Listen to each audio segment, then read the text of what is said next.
आज हम इस वीडियो में बात करने वाले हैं मलेरिया जो परजीवी है, मलेरिया पैरासाइट का जीवन चक्र और मलेरिया रोग कैसे फैलता है, इस पर पूरा डिटेल में इस वीडियो में बात करने वाली है। तो ये वीडियो आप लोगों के लिए बहुत ही ज़्यादा यूजफुल होने वाला है। तो चलिए बिना लेट किए हुए हम लोग सबसे पहले स्टार्ट करते हैं मलेरिया। मलेरिया किसके द्वारा होता है? तो मलेरिया एक प्रोटोजोवन के द्वारा होता है। किसके? प्रोटोजोआ, जिसका नाम होता है प्लाज्मोडियम, है ना। डीएम मत समझ लेना, डिस्ट्रिक्ट मजिस्ट्रेट, है ना। ये प्लाज्मोडियम है। कौन है? प्लाज्मोडियम। मलेरिया रोग किसके काटने से होता है? देखिए, तो मलेरिया रोग जो होता है वो मादा एनाफ्लीज के काटने से मलेरिया होता है। किसके काटने से? तो मादा एनाफ्लीज के काटने से। हम एक चीज देखते हैं कि जो मलेरिया रोग होता है वो सबसे खतरनाक मलेरिया कौन सा होता है? कौन सा? प्लाज्मोडियम। प्लाज्मोडियम 4 प्रकार के होते हैं। प्लाज्मोडियम फैल्सीपेरम जो कि सबसे ज्यादा खतरनाक होता है, ठीक है। ये मैलिग्नेंट मलेरिया होता है, प्लाज्मोडियम फैल्सीपेरम। प्लाज्मोडियम वाइवैक्स, देखिए जो प्लाज्मोडियम फैल्सीपेरम है वो बहुत खतरनाक है, लेकिन जो प्लाज्मोडियम वाइवैक्स है ना वो थोड़ा सा कम खतरनाक है। प्लाज्मोडियम वाइवैक्स, प्लाज्मोडियम मलेरियाई और प्लाज्मोडियम ओवेल। कौन से 4? Falciparum, Plasmodium falciparum, Plasmodium vivax, Plasmodium malariae, Plasmodium ovale. इन चारों में से सबसे खतरनाक कौन सा होता है? तो वो होता है प्लाज्मोडियम फैल्सीपेरम, ठीक है। और भारत में जो सबसे ज्यादा मलेरिया का प्लाज्मोडियम कौन सा है? तो वो है प्लाज्मोडियम वाइवैक्स। जो इंडिया में जिन लोगों को मलेरिया होता है, हमें और आपको हो जाता है, तो वो प्लाज्मोडियम वाइवैक्स होता है, ठीक है। अब हम लोग देखेंगे कि मलेरिया जो मादा के लार में, जैसे समझ लो मैं मादा एनाफ्लीज हूं, है ना। अब मेरे अंदर क्या है? मेरे अंदर प्लाज्मोडियम है। क्या है? प्लाज्मोडियम है। लार में। कहां पे होता है? लार में। तो देखो आ लार है। मान लो मैं मादा एनाफ्लीज हूं, मानने में क्या जाता है ना। मान लो मेरा, हाँ ठीक है, मेरा ही मान लो, है ना। मैं मादा एनाफ्लीज, जो मेरे लार में प्लाज्मोडियम है उसको हम बोलते हैं स्पोरोजोइट्स। क्या बोलते हैं? स्पोरोजोइट्स। अब देखना इसका लाइफ साइकिल कैसे होता है। एक एक पॉइंट को समझना, नहीं तो भटक जाओगे यहां वहां पे, ठीक है।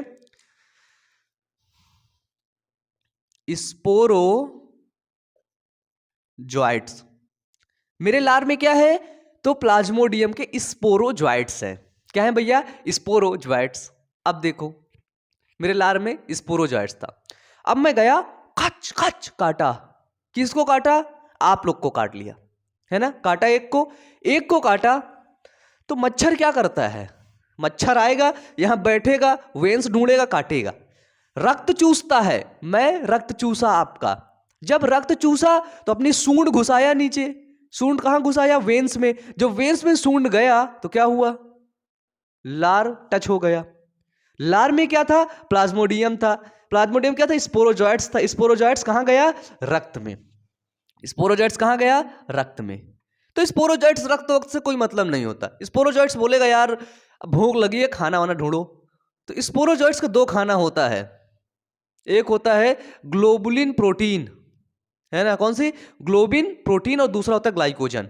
ढूंढेगा ये दोनों कहां मिलते हैं। तो रक्त से ये स्पोरोजोइट्स सीधे पहुंचेगा यकृत में, जिसको बोलते हैं लीवर। और आपको पता है लीवर 500 से अधिक काम करता है, और उनमें से उसका एक काम यह होता है कि वो जो है ग्लाइकोजन का निर्माण करता है। किसका? ग्लाइकोजन का निर्माण करता है। तो इस स्पोरोजोइट्स को पोषण चाहिए था, तो ये कहां पहुंच गया? लीवर में, यकृत में। जब ये स्पोरोजोइट्स लीवर में पहुंचा, बिल्कुल सिंपल है समझना, पहुंचा, तब इसको बोला हमने साइजॉन्ट। क्या नाम दिया? साइजॉन्ट। कि भैया अब ये स्पोरोजोइट नहीं रहा, अब बच्चा बड़ा हो गया है। क्या हो गया? अब बच्चा बड़ा हो गया है, अब इसको मारते नहीं है, नहीं तो कहीं ये हमें खुद ना मार दे। है ना। जब बच्चा बड़ा हो जाता है तो उसके घर वाले उसको नहीं मारते हैं, है ना। तो अब ये जो स्पोरोजॉइट्स वाला बच्चा था वो बड़ा हो गया है। जब वो बड़ा हुआ तो अब इसका नाम रखा इन्होंने, इसका नाम हुआ साइजॉन्ट। क्या हुआ? साइजॉन्ट।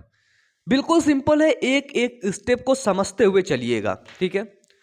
साइजॉन्ट कब बना? साइजॉन्ट, ये जो साइजॉन्ट तब बना जब इसने ग्लाइकोजन का उपभोग किया, ग्लाइकोजन का उपभोग किया और अपने आप को, जैसे ये स्पोरोजॉइट्स थे तो ये अपने आप को थोड़ा सा बड़ा कर लिया, है ना, साइजॉन्ट बना लिया।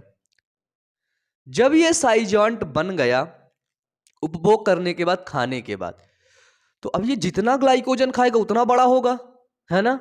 क्या होगा? उतना बड़ा होगा, उतना फैलेगा। जितना आदमी मतलब वो जो है जितना खाना खाएगा उतनी सेल्स बढ़ेगी उसकी, जितना प्रोटीन उसी सेल्स बढ़ेगी बढ़ेगी। तो ग्लाइकोजन ये खा रहा है खा रहा है खा रहा है, बढ़ेगा बढ़ेगा बढ़ेगा। जैसे मच्छर जितना खून चूसता है उतना वो बड़ा होता जाता है, पीछे फैलता जाता है ना, अपनी टंकी फुल करता जाता है। तो इसी तरह साइजॉन्ट क्या किया, ग्लाइकोजन खा रहा था तो इसमें साइजोगोनी हुआ, है ना, इसको बोलते हैं बहुविखंडन। इस साइजॉन्ट के अंदर क्या हुआ? वो हुआ बहुविखंडन, ठीक है। यहां पे ये अलैंगिक जनन की घटनाएं हो रही हैं। कौन सी? अलैंगिक जनन की। जो ये बहुविखंडन हुआ इसको बोलते हैं साइजोगोनी, साइजोगोनी, इसको क्या बोलते हैं? साइजोगोनी। जब ये बहुविखंडन हुआ, क्या हुआ? जब ये बहुविखंडन हुआ इसका, तो ये साइजॉन्ट बहुत ढेर सारे भागों में बटा, है ना। अगर दो भागों में बटा होता तो इसको बोलते द्विविखंडन, है ना, बाइनरी फ्यूजन। लेकिन ये बहुत सारे भागों में बटा, इसलिए इसको बोले कि ये बहुविखंडन हो गया, है ना, इसका मल्टीपल फिजन हो गया। जब बहुविखंडन हुआ तब इसको क्या बोलेंगे? एक बहुविखंडन के अणु को क्या बोलेंगे? साइजॉन्ट थे बड़े बड़े, यहाँ पे छोटे छोटे थे, खाए पिए बड़े हो गए। ये देखो, जब ये बहुविखंडन हुए तो ये छोटे छोटे बना लिए, है ना। अब इनको बोला गया मीरोजॉइट्स। क्या बोला गया इनको? इनको बोला गया मीरोजॉइट्स। याद रखना, मीरोजॉइट्स। देखना अभी बिल्कुल सिंपल है, कोई कठिन नहीं है, बस स्टेप समझना कैसे होता है। साइजॉन्ट बना मीरोजॉइट्स। अब मीरोजॉइट्स अकेला था, रक्त में उसको कुछ खाने को मिला ही नहीं, तो मीरोजॉइट्स बोला यार लीवर में मजा नहीं आ रहा, तो मीरोजॉइट्स सीधे आ गया कहां पर? रक्त कोशिका में, है ना, रक्त में। रक्त में कहां पर आया? आरबीसी में। आरबीसी मतलब रेड ब्लड सेल में। अब मैंने बोला कि जो स्पोरोजॉइट्स था उसका दो भोजन था, ग्लाइकोजन और ग्लोबिन प्रोटीन। कौन सी प्रोटीन? Globin protein. तो ग्लोबिन प्रोटीन कहां पर पाई जाती है? बताइए। ग्लोबिन प्रोटीन पाई जाती है आरबीसी में, रेड ब्लड सेल में। आप बोले भैया गलत बोल रहे हो, आरबीसी में कहां पर पाई जाती है? मैंने बोला रुको चचा, आरबीसी में होता है ना हीमोग्लोबिन। बताइए, हीमोग्लोबिन होता है, आयरन जिसको बोलते हैं Fe, इसके अंदर आयरन होता है। हीमोग्लोबिन, ग्लोबिन, ग्लोबिन प्रोटीन मिल गया। क्या मिल गया भैया? अपना खाना मिल गया, globin protein, globin protein. Haemoglobin का स्ट्रक्चर देख लो, Fe+2, Fe+2, Fe+2, Fe+2, है ना। हीमोग्लोबिन का ये स्ट्रक्चर देखना, इसके बाहर क्या होती है? पॉलीपेप्टाइड चेन होती है, और ये ग्लोबिन प्रोटीन की बनी होती है। देखना हीमोग्लोबिन का स्ट्रक्चर भी अभी समझ जाओगे आप लोग। क्या होती है? Polypeptide chain. तो देखो, जो ऊपर वाली दो पॉलीपेप्टाइड चेन है इसको हम लोग बोलते हैं अल्फा पॉलीपेप्टाइड चेन। कौन सी? अल्फा। और ऊपर वाली दोनों को, ये चेन ये चेन, नीचे वाली को हम लोग बोलते हैं बीटा पॉलीपेप्टाइड चेन। ये किससे मिलकर के बना है? ब्लू कलर वाला, तो ये मिलकर के बना है ग्लोबिन प्रोटीन से। जो है ये पॉलीपेप्टाइड चेन किससे मिलकर के बनी है? तो एक प्रकार की पॉलीपेप्टाइड है ना, पेप्टाइड आया, पॉलीपेप्टाइड मतलब बहुत ढेर सारे पेप्टाइड प्रोटीन के अणु मिलकर के, है ना। तो कौन सी प्रोटीन थी? ग्लोबिन प्रोटीन थी। तो जो मीरोजॉइंट्स था, मीरोजॉइट था, कौन सा? मीरोजॉइट। ये मीरोजॉइट ग्लोबिन प्रोटीन को खाने के लिए आया। तो ये मीरोजॉइट था, आया चल के उदक उदक के इस ग्लोबिन प्रोटीन को खा गया। जब ये ग्लोबिन प्रोटीन को खा डालेगा तो यहां पे क्या बचेगा? यहां पे Fe बचेगा, Fe बचेगा, Fe बचेगा, Fe 4 Fe बचेंगे, है ना। एक क्वेश्चन यहां से और होता है कि एक हीमोग्लोबिन का अणु कितने ऑक्सीजन के अणु को ले जाता है? तो देखो 1 2 3 4, यानी कि 4 ऑक्सीजन के अणु को ले जाता है एक बार में। कौन? एक हीमोग्लोबिन। ठीक है, तो क्या था? ये आया, मीरोजॉइट्स आया आरबीसी में। आरबीसी की जो सेल्स थी जिसको हम बोलते हैं हीमोग्लोबिन, आरबीसी में हीमोग्लोबिन पाया गया। हीमोग्लोबिन के ऊपर था ग्लोबुलिन प्रोटीन। इसने ग्लोबुलिन प्रोटीन को खा लिया। क्या किया? इसने ग्लोबुलिन प्रोटीन को खाया। आरबीसी में हीमोग्लोबिन का ग्लोबुलिन प्रोटीन को का उपभोग किया, है ना। क्या किया? तो इसका उपभोग किया, और उपभोग करने के बाद ये बना लिया क्रिप्टो, याद रखना, क्रिप्टो मीरोजॉइट्स। क्या बना लिया ये? तो ये बना लिया क्रिप्टो मीरोजॉइट्स। किसमें बना लिया? क्रिप्टो मीरोजॉइट्स बना लिया। इसको खाया, खा करके ये थोड़ा सा तगड़ा हुआ, है ना, तगड़ा हुआ तो ये क्रिप्टो मीरोजॉइट्स बना लिया। ये देखो,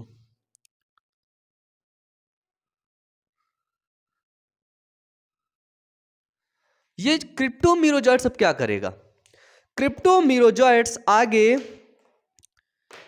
जो ये क्रिप्टो मीरोजॉइट्स जो बना, ग्लोबुलिन प्रोटीन को खाया, है ना। एक आरबीसी है, समझ लो ये एक आरबीसी है, ये पूरी एक आरबीसी थी, और इसी आरबीसी के अंदर, आरबीसी हालांकि ऐसे होती नहीं है, ठीक है, इसके ग्लोबुलिन प्रोटीन को खाया, तो खा के ये बना लिया क्रिप्टो मीरोजॉइट्स। इसको खाया तो इसको मिटा दो अब, है ना, समझ लो खा लिया इसको, है ना। क्या बना लिया? ये बना लिया क्रिप्टो मीरोजॉइट्स। ये क्रिप्टो मीरोजॉइट्स फिर क्या किए? देखे आयरन भी बचा है, तो बोले यार आओ आयरन को भी खा लो। तो ये क्रिप्टो मीरोजॉइट्स क्या किए? आयरन को भी खाने लगे, और जब ये आयरन को खाए तब ये बना दिए हीमोजॉइन। क्या बना दिए? हीमोजॉइन। और जब हीमोजॉइन बना, क्या हुआ कि जब हीमोजॉइन आपका बना, तो यही हीमोजॉइन पता है क्या किया? ये हीमोजॉइन गया मांसपेशियों में। कहां पर? मांसपेशियों में, मसल्स में, और मसल्स को प्रेरित करने लगा। जैसे मैं अभी अपनी मसल्स को ऐसे किया, वाव वाव वाव वाव, मेरे मन से चल रही है। लेकिन अगर हीमोजॉइन आया, है ना, ये पूरा लाइफ साइकिल हुआ मलेरिया का, तो मसल्स अपने आप चलने लगे ऐसे, ओ यो ऐसे चलने लगे, है ना।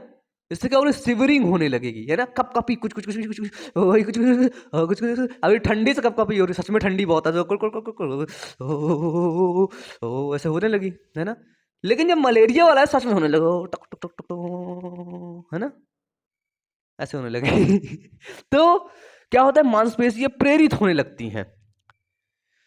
अब देखो, अब यहीं पर एक चीज और होता है, जो मीरोजॉइट्स था, मीरोजॉइट्स नहीं नहीं नहीं नहीं, नहीं। मीरोजॉइट्स का काम खत्म हुआ कहां पर?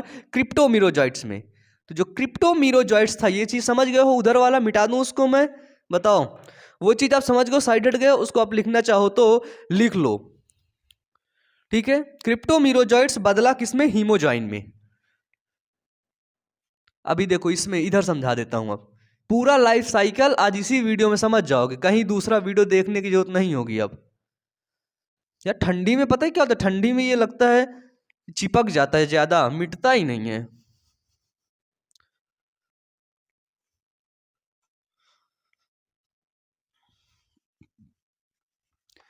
कब डिजिटल बोर्ड आएगा, कब ये खत्म होगा। मेरा तो बहुत मन कर रहा है इसको हटा देने का, क्योंकि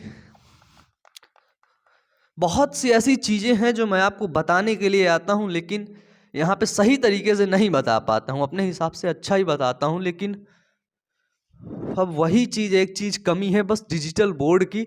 और अभी तो आप लोगों को पता ही है कि पैसे वगैरह तो मेरे पास उतने हैं नहीं, तो अभी इधर उधर से ले रहा हूँ।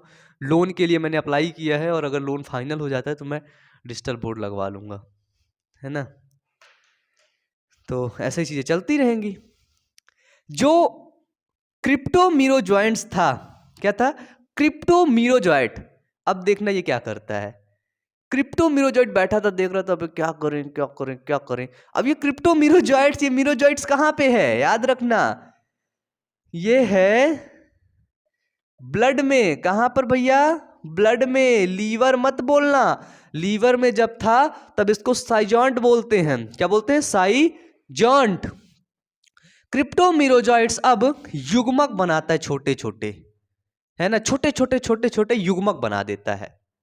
क्या करता है? क्रिप्टोमीरोजॉइट्स युग्मक बना देता है। किसके अंदर बनाता है? तो ये आरबीसी में ही छोटे छोटे युग्मक बना देता है ना। फिर दूसरी मच्छी वो आती है, मच्छर आता है, मादा एनाफिलिस, फिर वो काटता है, खच खच खच खच। वो स्वस्थ था। क्या था? वो स्वस्थ था।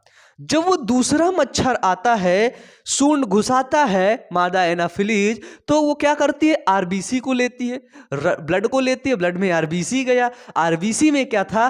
तो आरबीसी में युग्मक था। किसके? क्रिप्टोमीरोजॉइट्स के युग्मक थे। ठीक है। अब ये क्रिप्टोमीरोजॉइट्स के जो युग्मक थे वो मच्छर के अंदर पहुंचे। वो स्वच्छ मच्छर था, उसके अंदर पहुंच गया। जब ये युग्मक उसके अंदर पहुंचा, किसके अंदर? तो वो पहुंचा मादा एनाफ्लीज के अंदर। मादा एनाफ्लीज के अंदर वो जो है युग्मक पहुंचा। फिर वो युग्मक क्या किया? जैसे मादा में जो है ह्यूमंस में जो निषेचन होता है वो कहाँ पर होता है? युग्मक है तो निषेचन करेगा आगे जाकर के नए युग्मक से मिल करके। मनुष्य में निषेचन कहाँ पर होता है? तो वो होता है मादा के अंदर। मादा के अंदर हर जगह तो निषेचन होता नहीं है कि आमाशय में निषेचन हो जाए, आंत में निषेचन हो जाए, पेट में वो सॉरी जो है लीवर में निषेचन हो जाए, किडनी में निषेचन हो जाए। उसकी एक स्पेसिफिक जगह है। कौन सी जगह है? यूट्रस। सही बोल रहा हूँ क्या मैं? हैं? सही बोल रहा? पीट दूंगा अगर सही बोले तो तुम लोग। यूट्रस में नहीं, फैलोपियन ट्यूब। मादा में जो निषेचन होता है फैलोपियन ट्यूब में। इसी तरह जो मादा एनाफ्लीज के अंदर जो निषेचन होगा, क्या होगा? जो निषेचन होगा फैलोपियन ट्यूब में, क्या होता है? एक सुगम वातावरण होता है, एक सुगम माहौल होता है निषेचन के लिए, है ना, एक अच्छा वातावरण। तो इसी तरह इसके अंदर जो निषेचन होता है मादा एनाफ्लीज के अंदर, वो होता है सर आमाशय में। समझ रहे हैं? कहां पर होता है? आमाशय में। तो आमाशय के अंदर क्या होता है? उसका निषेचन होता है, और वो निषेचन होने के बाद बना लेता है युग्मनज। क्या बनाता है? युग्मनज। और इस युग्मनज को ऊकी नीट बोलते हैं। क्या बोलते हैं? ऊकी नीट। ऊकी नीट। क्या बोलते हैं इसको? ऊकी नीट। ऊकी नीट क्यों बोलते हैं? क्योंकि ये युग्मनज है, सड़े गलेगा, खराब होगा, ये अपने बाहर एक सिस्ट जैसी कवर कर लेता है, सिस्ट। ठीक है। तो इसको हम लोग बोलने लगे ऊकी नीट। ठीक है, सिस्ट बना लेता है ताकि अंदर ये स्वस्थ रहे, है ना। अब यही सिस्ट एक युग्मनज बना, यही सिस्ट धीरे से बड़ा होता है ना। क्या होता है? बड़ा होता है। जो ये एक युग्मक था, अब ये विभाजित करना शुरू कर देता है। क्या कर देता है? ये विभाजित करना शुरू कर देता है। देखना, अब ये मच्छर के अंदर होने लगा है, मच्छर के अंदर। ठीक है, अब मनुष्य के अंदर नहीं है, मच्छर के अंदर। जब ये विभाजित करना, बहुविखंडन करना शुरू हो गया, तो इसको बोलेंगे स्पोरोगोनी। स्पोरोगोनी। ठीक है, ये क्या कर रहा है? तो ये है बहु विखंडन कर रहा है इसके अंदर ही। ये एक जो है जो युग्मनज था जाइगोट था, ये बहुविखंडन करके और जाइगोट बना रहा था। ठीक है, देखते देखते क्या हुआ, यहाँ पर बहुत ढेर सारे ये जो है विखंडन करके उकीनीट बन गया, है ना, जिसको ऊसिस्ट भी बोलते हैं। क्या बोलते हैं? ऊसिस्ट। क्या बोलते हैं इसको? ऊसिस्ट भी बोलते हैं, है ना। ये हुआ था ऊसिस्ट, ऊसिस्ट बहुत ढेर सारे बना, फिर ये फटा। जब ये फटा तो यहां से ये देखो बहुत ढेर सारे स्पोरोजोइट्स का निर्माण हुआ। क्या हुआ? तो बहुत ढेर सारे स्पोरोजोइट्स का निर्माण हुआ। फिर वही स्पोरोजोइट्स वो मच्छर जाके किसी और को काटेगा, उसके ब्लड में डालेगा रक्त से, फिर किसी इंसान के लीवर में जाएगा, लीवर में जाएगा थाइजॉन्ट कहलाएगा, थाइजॉन्ट से वो अपने आप को विभाजित करके आगे आएगा, मीरोजॉइट्स कहलाएगा, मीरोजॉइट से रक्त में आके जो है ग्लोबुलिन प्रोटीन को खाएगा, ग्लोबिन प्रोटीन को खाएगा, क्रिप्टोजॉइट्स बनाएगा, क्रिप्टोजॉइट्स आगे जाके हीमोजॉइन मांसपेशियों में कपकपी बुखार आने लगता है। मलेरिया का बुखार आप लोग जानते हैं 3 दिन 4 दिन में आता है ना। तो मलेरिया कितने प्रकार के? 4 प्रकार के। मलेरिया जो है वो प्लाज्मोडियम फैल्सीपेरम सबसे खतरनाक होता है ना। जो प्लाज्मोडियम ओवेल होता है ना, इसको इस मतलब का मतलब ना के बराबर खतरनाक होता है।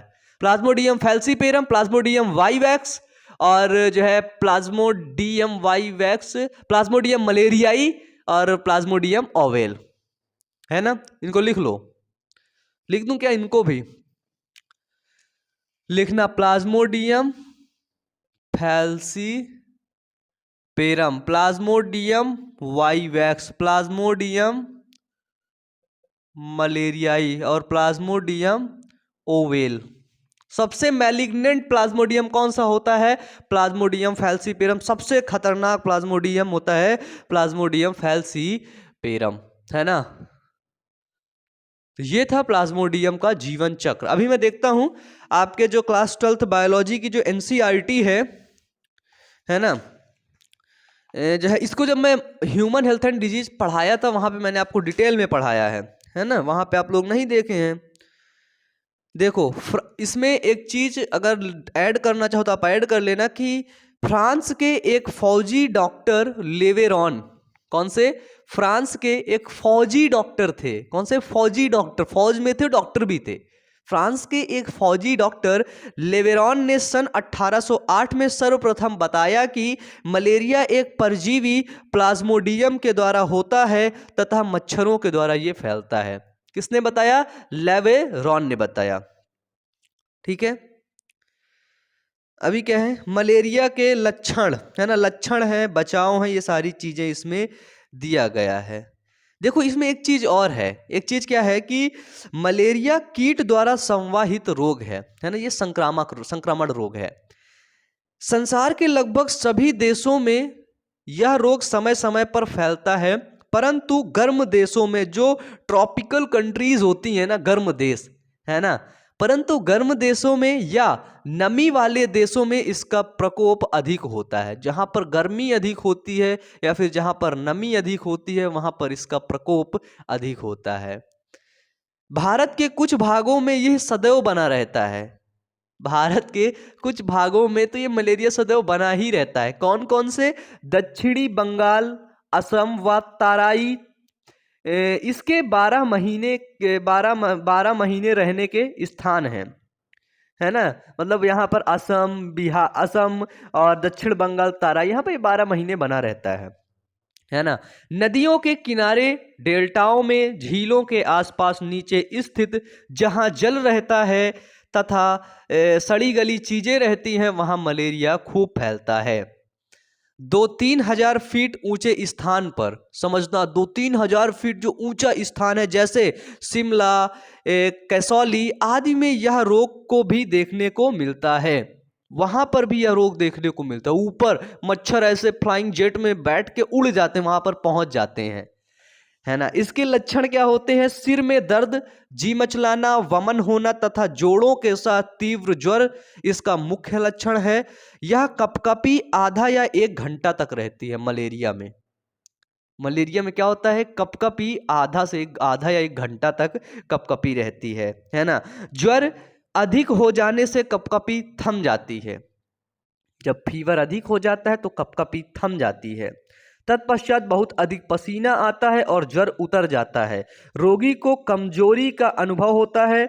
रुधिर में बहुत अधिक कमी होती है। रोगी की प्लीहा बढ़ जाती है। तिल्ली, तिल्ली में क्या होता है? रेड ब्लड सेल जाकर के कब्रिस्तान होता है ना, तिल्ली आरबीसी का। तो जब ढेर सारी आरबीसी मरने लगी तो क्या हुआ? देखा गया कि जो है तिल्ली का आकार बढ़ गया। जब जब कब्रिस्तान में ढेर सारे लोग मतलब पहुंच जाएंगे, वहां ज्यादा ज्यादा भीड़ हो जाएगी ना, अभी तो कम जाते हैं। इस रोग के रोगी को कुनैन, किसका? कुनैन, ये पौधे से प्राप्त होता है। कुनैन, कैमोकुनैन और पेल्यूड्रीन आदि औषधि को खिलाना चाहिए। ये सब मलेरिया नाशक दवाई हैं, है ना। एक चीज और भैया, जो लोग रात में मच्छरदानी नहीं लगाते हैं वो याद रखना, ऐसे ही स्पोरोजॉइट्स आएगा, घूमेगा आपके शरीर में और आपको रोग फैला देगा। तो इसलिए रात्रि में मच्छरदानी का प्रयोग करना चाहिए। आजकल के मच्छरों को भगाने के लिए विभिन्न प्रकार के पदार्थ भी आते हैं और वो पदार्थ श्वसन संबंधी बीमारियां भी कर देते हैं, है ना। जैसे आपका जो है, आप लाइट से लगा देते हैं, कोई डिवाइस को कनेक्ट कर देते हैं, फिर वो मच्छर भगा देता है, तो कहीं ना कहीं वो आपको श्वसन संबंधी बीमारियां भी वो करता है। जैसे कुछ अगरबत्तियां आई हैं, तो ये सब चीज़ें, इसका देखिए, एक तरफ आपका लाभ है तो दूसरी तरफ हानि भी होता है। हम लोग लाभ लाभ देखते हैं कि मच्छर भग गया है, लेकिन हानि की तरफ हम लोग नहीं देख पाते हैं। इसलिए हमें दोनों पहलू की तरफ देखना है, फिर जा करके फैसला लेना है। तो आज की क्लास यहीं तक। मुझे उम्मीद है क्लास, ये इस वीडियो को देख करके आपको सारे डाउट्स क्लियर हुए होंगे। तो अच्छे से पढ़ते रहिए, मेहनत करते रहिए। मिलेंगे नेक्स्ट वीडियो में, तब तक के लिए wish you all the best. Thank you.